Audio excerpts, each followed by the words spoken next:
नमस्कार, आप देख रहे हैं सनराइज ब्रेकिंग न्यूज। मैं हूं आपके साथ किंग करुणेश। आइए नेशनल क्षेत्र की खबर जानते हैं।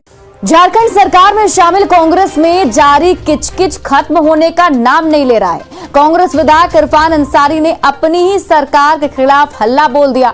इरफान अंसारी ने अपनी ही सरकार के काम काज पर सवाल उठाए हैं।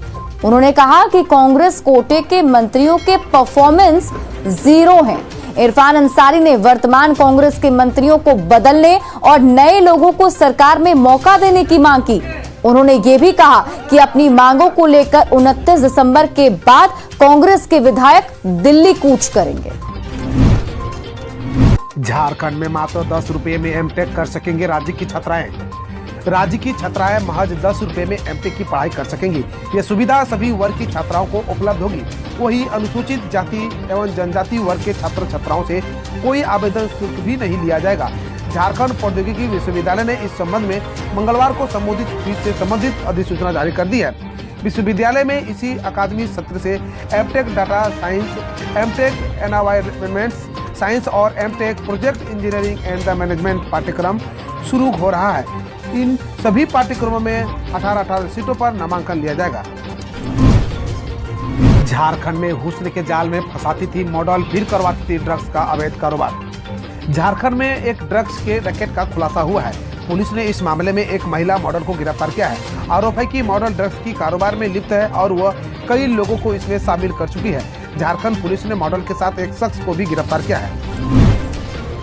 नक्सलियों को हथियारों की सप्लाई करता था सीआरपीएफ का जवान, झारखंड एटीएस ने किया गिरफ्तार। झारखंड एटीएस ने जम्मू कश्मीर में तैनात सीआरपीएफ के एक जवान को रांची से गिरफ्तार कर लिया है। आरोप है कि पकड़ा गया जवान अपराधियों और नक्सलियों को हथियारों की सप्लाई करता था।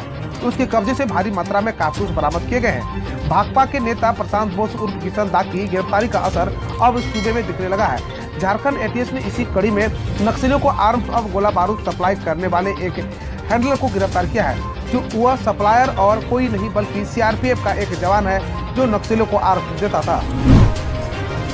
झारखंड में यूनिवर्सल पेंशन योजना लागू, राशन कार्ड की बाध्यता खत्म है। झारखंड के मुख्यमंत्री हेमंत सोरेन के निर्देश के बाद यूनिवर्सल पेंशन योजना लागू कर दी गई है। सामाजिक सुरक्षा योजना के तहत संचालित पेंशन योजनाओं को सरल बनाया गया है। एपीएल और बीपीएल कार्ड की बाध्यता समाप्त कर दी गई है। योजना के खास बात यह है कि अब 60 वर्ष से अधिक आयु के सभी वृद्धजनों को पेंशन योजना का लाभ मिलेगा, बशर्ते आवेदक करदाता न हो। सरकार ने गरीब, निःशक्त और निराश्रित जिनमें विधवा, एकल, परित्यक्त महिला की यूनिवर्सल पेंशन स्कीम का लाभ ले सकेंगे। रांची में बादल छेड़ते ही लगा घना कोहरा। मेकलुस्कीगंज में 10 मीटर हुई विजिबिलिटी, 24 घंटे के 1 डिग्री सेल्सियस गिरा न्यूनतम तापमान। रांची में बादल छंटते ही कोहरा लगने लगा। रांची शहरी क्षेत्र में जहां हल्के दर्जे का कोहरा देखने को मिला, वहीं मेकलुस्कीगंज में बुधवार सुबह को घना कोहरा लगने लगा। यहां का न्यूनतम तापमान 10 डिग्री सेल्सियस तक पहुंच गया। जबकि रांची के शहरी क्षेत्र की बातें करें तो पिछले 24 घंटे में यहां के न्यूनतम तापमान में 1 डिग्री सेल्सियस की गिरावट दर्ज की गई है। मंगलवार को यहाँ का न्यूनतम तापमान 16.4 डिग्री सेल्सियस दर्ज किया गया था, जो बुधवार को घटकर 15.5 डिग्री सेल्सियस पर पहुँच गया है। 29 दिसंबर के बाद किसी भी दिन पंचायत चुनाव की हो सकती है घोषणा। जानिए कैसे चल रही है तैयारी। झारखंड में पंचायत चुनाव जनवरी-फरवरी 2022 में ही होने की संभावना है। इस वर्ष नवंबर-दिसंबर तक राज्य सरकार पंचायत चुनाव के जमीन तैयार करेगी। इसकी तैयारी शुरू कर दी गई है। आपके अधिकार, आपकी सरकार, आपके द्वार कार्यक्रम के माध्यम से राज्य सरकार सभी जिला, प्रखंड, नगर निकाय समेत 4341 पंचायतों के लोगों के घर घर तक पहुंचेगी। इस दौरान पंचायतों में कैंप लगाकर लोक कल्याणकारी योजनाओं से जरूरतमंद लोगों को लाभान्वित किया जाएगा। जेपीएससी परीक्षा में लगातार रोल नंबर वाले 36 अभ्यर्थियों के पास होने का बवाल। रांची में छात्रों का प्रदर्शन, पुलिस ने खदेड़ा। झारखंड लोक सेवा आयोग की ओर से 7वीं से 10वीं तक आयोजित प्रारंभिक परीक्षा परिणाम को रद्द करने की मांग जोर पकड़ती जा रही है। इसी क्रम में मंगलवार को बड़ी संख्या में अभ्यर्थी रांची के सर्कुलर रोड स्थित जेपीएससी कार्यालय का घेराव करने पहुंचे, लेकिन वहां पहले से मौजूद पुलिस ने प्रदर्शनकारियों को खदेड़कर भगा दिया। टाटा स्टील, टाटा मोटर व कमिंस का गेट हो रहा है हुक्का जाम। जामुओं ने भरी हुंकार। झारखंड मुक्ति मोर्चा के विधायक व कार्यकर्ता बुधवार को टाटा समूह की 3 company Tata steel, Tata Motors और टाटा कमिंस कंपनी का गेट जाम कर रहे हैं। यह जाम सुबह 10 से रात 12 बजे तक रहेगा। इसके लिए पार्टी की ओर से व्यापक तैयारी की गई है। इसमें झामुमो के 4 विधायक, पूर्व सांसद समेत कई नेता और कार्यकर्ता शामिल हो रहे हैं। सभी विभागों से प्रोन्नति पर रोक लगाने से संबंधित आदेश वापस लेगी सरकार, जानिए पूरा मामला। झारखंड सरकार सभी विभागों से प्रोन्नति पर रोक लगाने से संबंधित अपने आदेश को वापस लेगी। ये आदेश दिसंबर 2020 में मुख्य सचिव ने जारी किया था।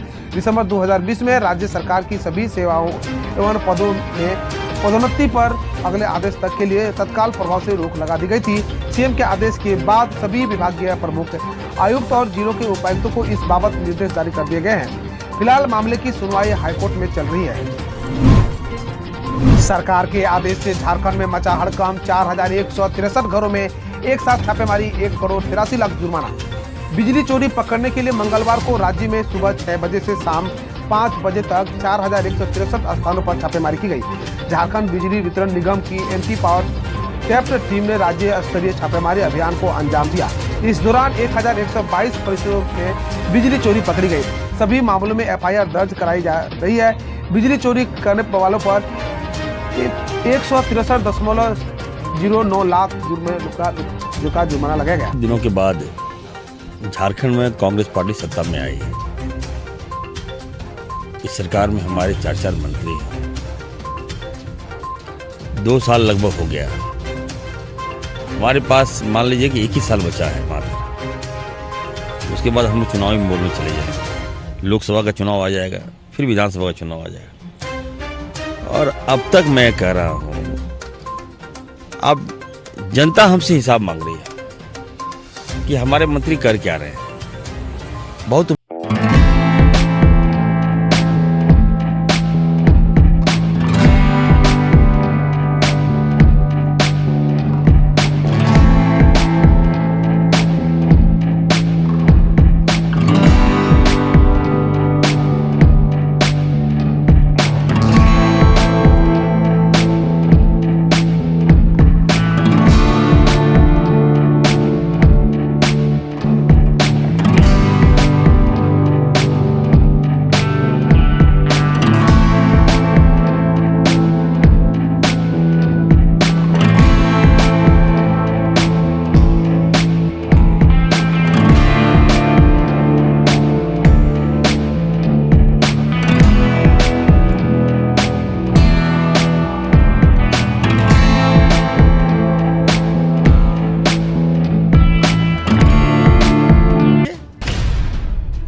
हम सब जो विधायक हैं उसको उनकी चिंता सारी है।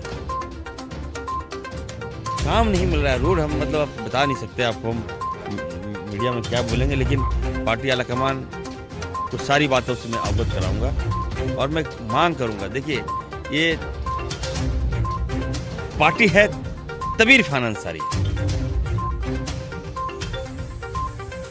पार्टी है तभी विधायक है, पार्टी है तभी MP है, पार्टी है तभी आप मंत्री हैं। तो पार्टी को मजबूत करना चाहिए ना।